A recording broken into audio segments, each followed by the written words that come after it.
So in typical Lulu fashion, I failed to do my hair until midnight before my trip to Hawaii. Anyway, today I'll show you how I did my 3-part sew-in.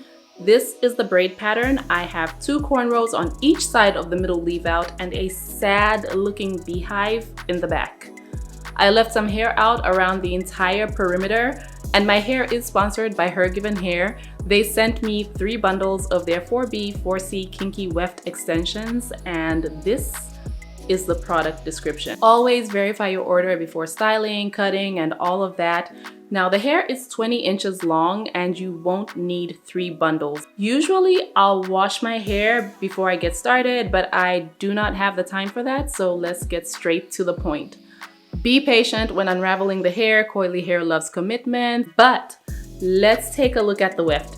It's very thin, which is good for sew-ins because you don't want your tracks telling on you. Now, the thread that I'm using is a high-strength weaving thread from Sally's, and I also put some melanin oil on my scalp so that it won't feel tight. To start, I'm going on the left above my ear, and I'll curve around and go back and forth in a semicircle until I get to the top. First, I secure my thread by sewing through a braid and taking the needle between my thread.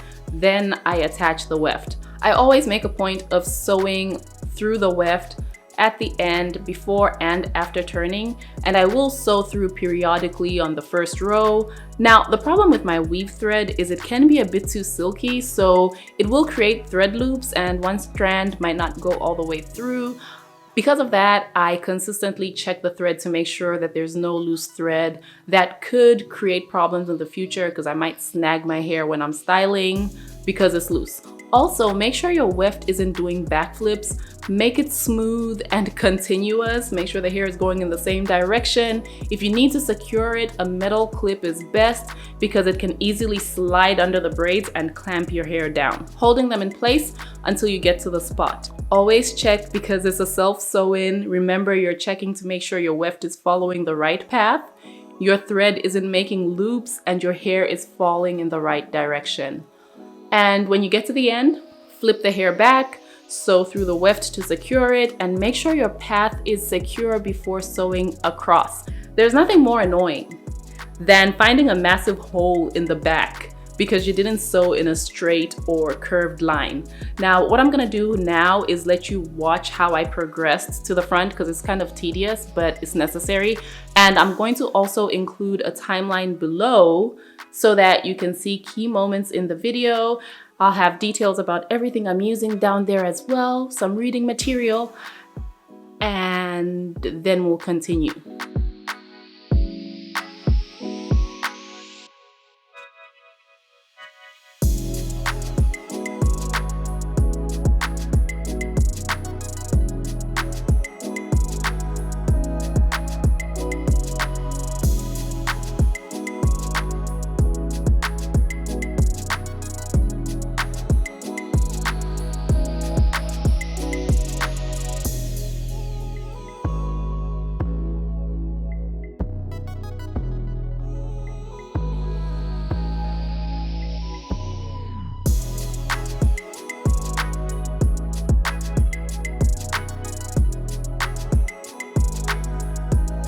Okay, so now we are at the front and I'm moving the hair forward along what I'll call the outside of the first braid, which is your right, my left, and I'm going to secure that, then sew down just like before. And I'm going back and forth, and what I'll do is I'll go forward on one side of this braid, then down on the other side, then do the same on the braid right next to it. That's a total of 4 rows of wefts on this section right here.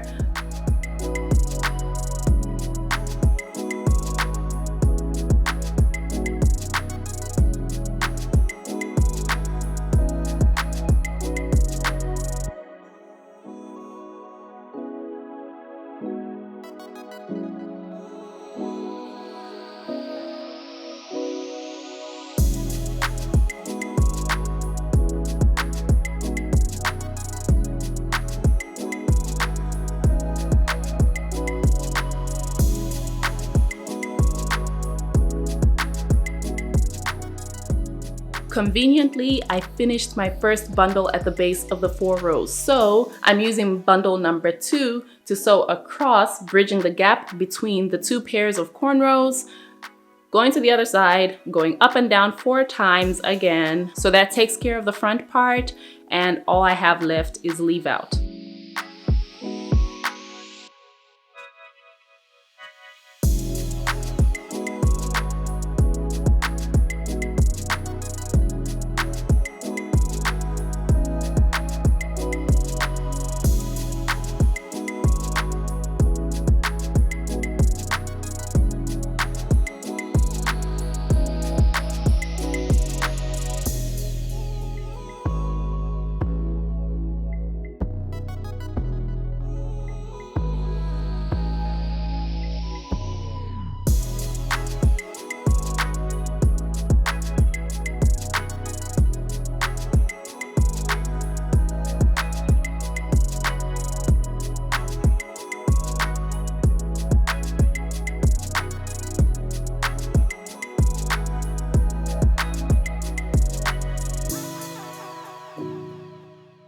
After finishing in between the leave out sections, I sewed my hair down to my ear to complete my sewing, and that's all. It's always important to remember where you were sewing, where you started, where you ended, so that when it's time to take it out, you know where to go.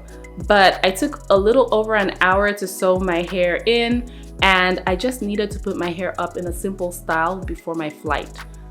It doesn't look like much, but this is a natural density, and I only used 1 bundle and a little bit. I'll probably turn some of the leftover hair into clip-ins, but this is perfect. I went to wet my extensions in the bathroom, and I'm using my Lovely Bees whipped curl cream to soften and detangle. Look how long my hair is when wet. This is 20 inches of hair, and the shrinkage is so deceptive. Even the density before wetting the hair was so deceptive. The hair is super thick, and the first time brushing is always a bit difficult because it's fresh out of the container. I'm using my Intuition Flexor Vent Brush because the hair doesn't shed much when I use this one. I also use it on my natural hair. My hair loves this brush, minimal shedding. And you know, we're currently in Cyber Week, so definitely take advantage of the sales. Like I said before, everything will be linked down below. This volume is something else, and I love it. I can't wait to show you more. Anyway, after I felt like my hair was properly detangled, I went in with my Pattern blow dryer. After getting my hair half dry, I released the Bantu knots and wet my natural hair.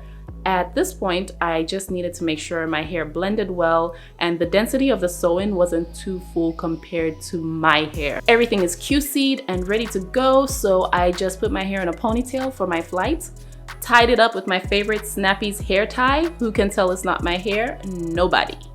If you've been curious about HergivenHair, they have their best sales during the holiday season, and you can use the code WINTER for a discount.